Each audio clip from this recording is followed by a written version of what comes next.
Welcome to BRK pan India movies. Tollywood లో most eligible bachelor ఎవరైనా ఉన్నారు అంటే అది మన డార్లింగ్ రెబల్ స్టార్ ప్రభాస్ అనే చెప్పాలి. ఇక మోస్ట్ ఎలిజిబుల్ బ్యాచులర్ ట్యాగ్ ని సంవత్సరాల తరబడి మోస్తున్న ప్రభాస్ పెళ్లి శుభవార్తని వినాలనే కొద్దీ ఆలస్యం అవుతూనే ఉంది.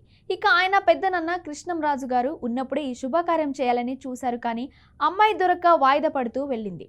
ఈలోగా ఆయన కాలం చేశారు. మరోవైపు డార్లింగ్ ప్రభాస్ బాహుబలితో పాన్ ఇండియా స్టార్ అయిపోయారు. ఆ ఒక్క సినిమా ప్రభాస్ ను ఎక్కడికో తీసుకెళ్లింది. ఆ తర్వాత వచ్చిన ప్రతి సినిమా కూడా భారీ బడ్జెట్ తో తెరకెక్కినవే. ఆ తర్వాత నుంచి పాన్ ఇండియా ఇమేజ్ లో డార్లింగ్ బిజీ అయిపోయాడు. ఇతర హీరోలు ఆచితూచి అడుగులు వేస్తూ రెండేళ్లకు ఒక సినిమా చేయడమే గగనంగా ఫీల్ అవుతుంటే తాను మాత్రం ఏకంగా 2 సెట్స్ మీద ఉంచి మరో 3ంటికి గ్రీన్ సిగ్నల్ ఇచ్చాడు. అంత వేగంగా పరుగులు పెడుతున్నాడు. ప్రస్తుతం 40+ లో ఉన్న డార్లింగ్ పెళ్లి ఎప్పుడు చేసుకుంటాడు అని అటు ఫ్యాన్స్ తో పాటు ఇటు టాలీవుడ్ కూడా ఎదురు చూస్తుంది. ఓ 2 ఏళ్ల క్రితం భీమవరానికి చెందిన రాజుల అమ్మాయిని చేసుకుంటాడని మాటలు వినిపించాయి. కానీ ఎందుకునో అది కేవలం గాసిప్ లానే మిగిలిపోయింది. ఉప్పలపాటి ప్రభాస్ నుండి గ్లోబల్ రెబల్ స్టార్ ఇలా ప్రభాస్ రేంజ్ పెరిగిపోయింది. దీంతో ప్రభాస్ పెళ్లి కోసం అందరూ ఎంతగానో ఎదురు చూస్తున్నారు.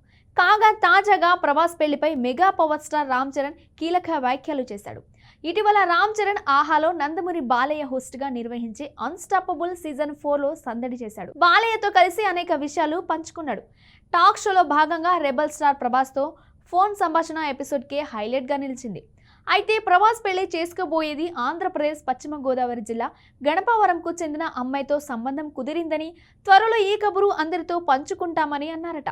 అయితే పేరు కుటుంబ వివరాలు ఏవి చెప్పలేదు, కానీ స్వయంగా ప్రభాస్ ఫ్రెండ్ రామ్ చరణ్ ఈ వ్యాఖ్యలు చేయడంతో నిజమే అయి ఉండవచ్చు అనే డిస్కషన్ సోషల్ మీడియాలో జరుగుతుంది. మొత్తానికి ఈ ఏడాది డార్లింగ్ పెళ్లిపీటలు ఎక్కడమైతే గ్యారెంటీ అని ఫ్యాన్స్ ఫుల్ ఖుషీలో ఉన్నారు.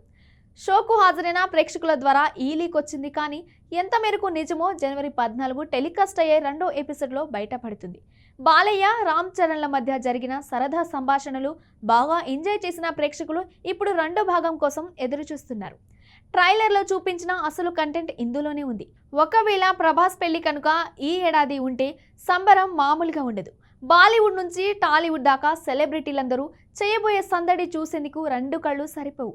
ఆతిథ్యానికి మారుపేరుగా చెప్పుకునే ప్రభాస్ ఇక తన పెళ్లికి ఎలాంటి విందు వినోదంతో ఉక్కిరిబిక్కిరి చేస్తాడో ఊహించుకోవడం కష్టం.